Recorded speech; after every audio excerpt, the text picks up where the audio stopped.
Vodka. So vodka has two different requirements depending on where you are. So US and EU. Let's start with the US requirements. So it's being categorized as neutral spirits, the same in the US. It has to be distilled more than 190 proof or 95% ABV. Has to be bottled at more than 80 proof or 40% ABV. You'll find that pretty standard throughout different spirits. And the sugar, how much sugar can you add? So less than 2 grams per liter. How much citric acid can you add into vodka? Less than 1 grams per liter. So this is just vodka, but flavored vodka has a different category, which has to be bottled more than 30% ABV and may contain wine, but if the total amount of wine exceeds 2.5% of the total volume, it has to indicate. It must be labeled with the name of the predominant flavor. For example, blueberry flavored vodka. It must be made with vodka, which natural flavorings have been added, with or without the addition of sugar. So a little bit different. Okay, moving on to just vodka, right? EU requirements. It must be based on ethyl alcohol. So ethyl alcohol is that neutral, clean taste. Distilled at 192 proof, which is higher than the US, which is 190. So 192 proof, bottled at more than 37.5% ABV, which is 75 proof, which is pretty standard. For the EU, flavored vodka is a separate category as well. But just for vodka, you can flavor with glycerol or sugar. And how much sugar can you add? So less than 8 grams per liter. Moving on to distillation processes, I noted 2 vocabs that easily confused. So we have reflux and rectification. During the this is more in the context of multiple column distillation process. Rectification is the process of concentrating alcohol by repeated distillation, right? In order to get from that fermented juice to higher alcohol ABV, you need to repeat distillation, so that's the rectification process. Reflux, however, is during distillation when the vapor drops back down, so that's refluxing, the action of the vapor dropping back down. Perfect. Now move on to some flavored vodkas here. So these are from the Baltic region, like Russian area, Polish.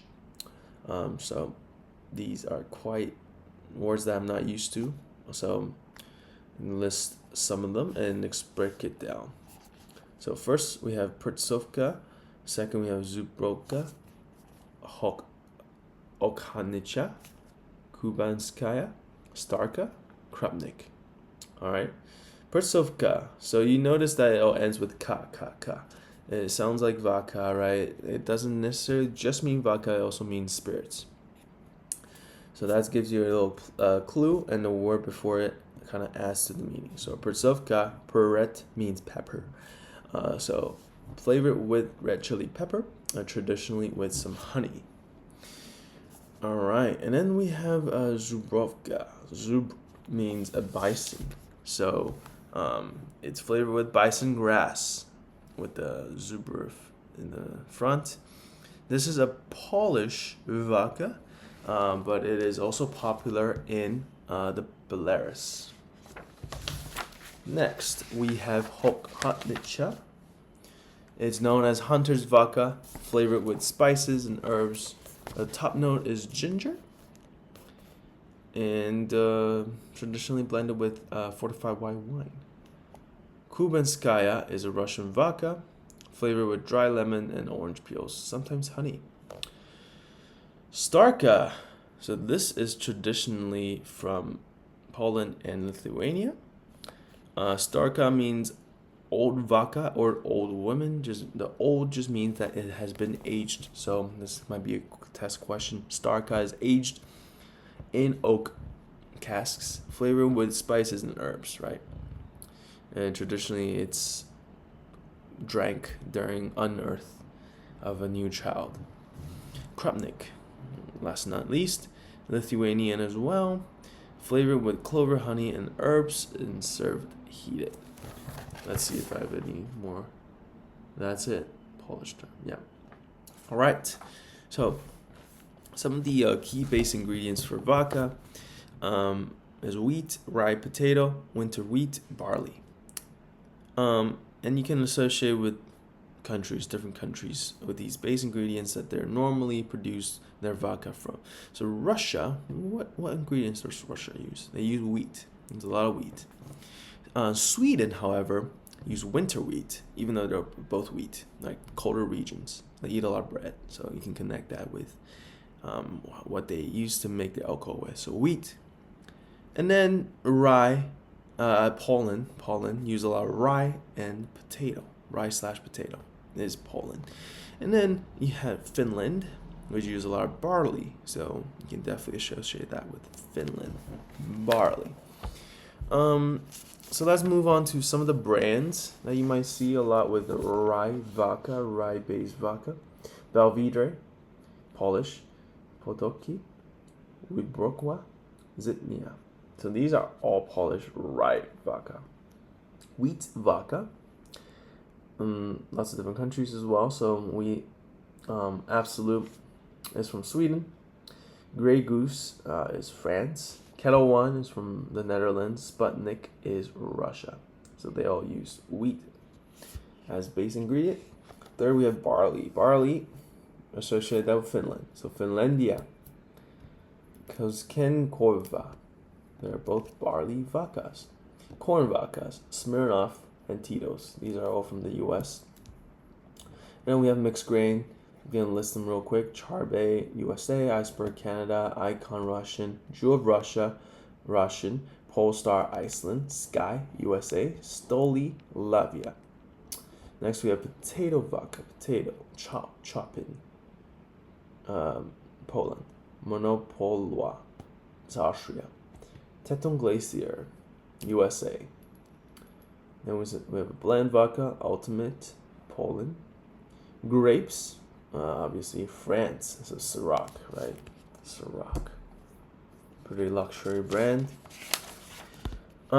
These base ingredients could affect the flavor and the texture. So highly acidic and lighter body. Wheat and barley vodka gives you the highly acidic and light body taste. What about rye? Rye gives you the spicy, robust. Think about rye as a spice, like rye bread, really spicy, right? Correct. So and then potato. What do you give the vodka if you made with potato? Full body.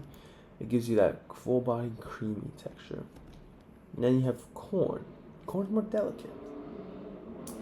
And then if you have this waxy taste, it's due to the chemical ethyl myristate or ethyl palmitate. So it ends with tate, ethyl something. Ethyl myristate, ethyl palmitate. Waxy, gives that waxy texture, like a candle, right? And then there's fruity, and it's due to ethyl laurate. Ethyl laurate gives you that fruity taste. And then we have neutral spirits here. These are we call them neutral spirit because it's so high in alcohol that you can't really taste anything. But it is marketed as high alcohol as well. So 3 neutral spirits here: Everclear, Prima Spirit, and this is gonna be hard to pronounce. Spiritus Rectificowani. So Everclear, prior to this, 95% alcohol, 190 proof. It's American from the Luxo company. That's all you need to know. Prima Spirit, 95.6%, so a little higher. From Germany. Okay, Prima Spirit. And then the third one is from Poland. It's a rectified spirit from Poland. Guess how much it is? It's bottled at 96%, 192 proof. Spirit Rectificowani. And we know that the highest of a commercial distillery can, make alcohol. The highest alcohol you make is 96.5. So this is really, really rectified many times. And then, not just the vodka that we know from making cocktails. In Asian culture, we drink a lot of spirits, baijiu, soju, categorized in the vodka category. So baijiu, soju. Baijiu is from China, 40 to 60% ABV, typically use sorghum. But they also use wheat, barley, millet, rice, etc. Q.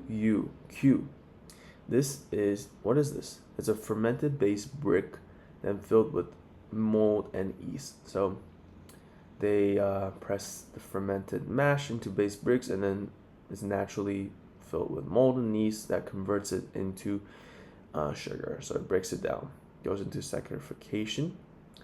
Some examples of baijiu. Some four leading baijus in China. You have Maotai, Ergoto, Luzhou, Laozhou, Wuliangyi. So it's in Chinese Maotai, Ergoto, Luzhou, Laozhou, and Wuliangyi. Maotai is from Guangzhou.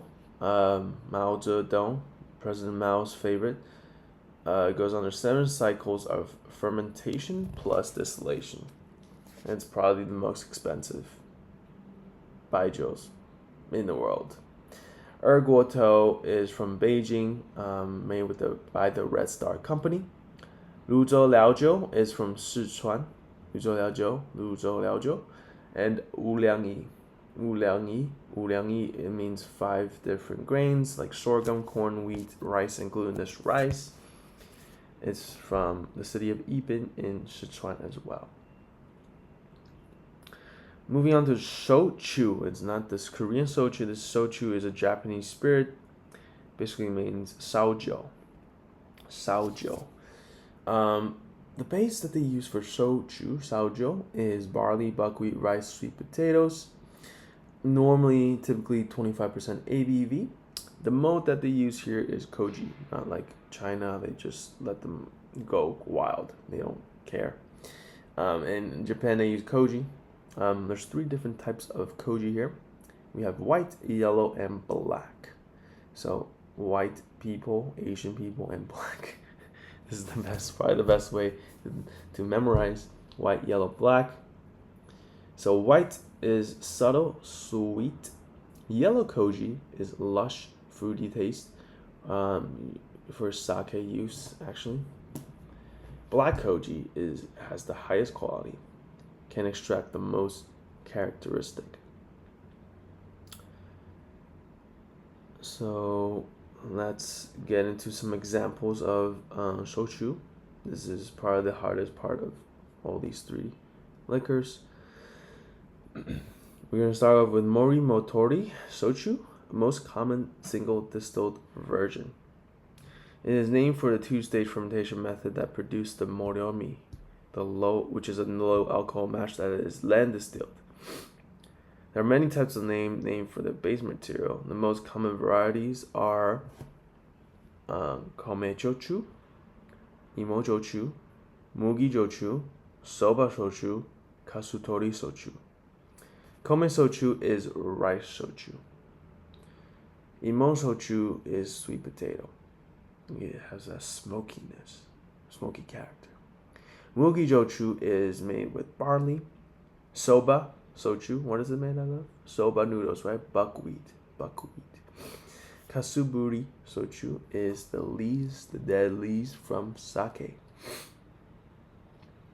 And then we're going to fly to Korea. Soju. The base for soju could be rice, barley, wheat, tapioca, potatoes, sweet potatoes. However, during the Korean War, rice was in short supply, so that's why it's derived to being, used by all these different other starches, but rice was the main ingredient. Jinro is the biggest brand here, so that's all you need to know for soju. Jinro. All right. Let's get into some of the distillation chapter, even though it's not vodka, but something to note on when you want to memorize the structure of the oak wood. There's three main structural oak heartwood that builds it. So it follows cellulose, hemicellulose, and lignin. So cellulose, just have to remember, it takes up 40%. It is the quote unquote skeleton. And then you have hemicellulose, which takes up to 20 to 30%. It's quote unquote the matrix of the wood. It gives you that red layer that you see after toasting the hemicellulose, because it gives it gives out 10 sugars. There's the 10 sugars in the hemicellulose caramelizes it, so it really gives that red color. And then lignin. Hemicellulose is easily soluble in alcohol, and lignin, which is the third part, 25 to 30%. It's a glue-like substance. It cement fiber cells. It's a source for methylxephenose. Methylxephenose gives you that vanilla and syringal flavor. Vanillin obviously smells like vanilla. Syringal is that smoky flavor. So these are derived from methylxephenose, and this happens because of toasting. So the heat degrades the lignin, gives vanilla and smoky aromas, and toasting also helps degrades the oak tannin that gives the whiskey color.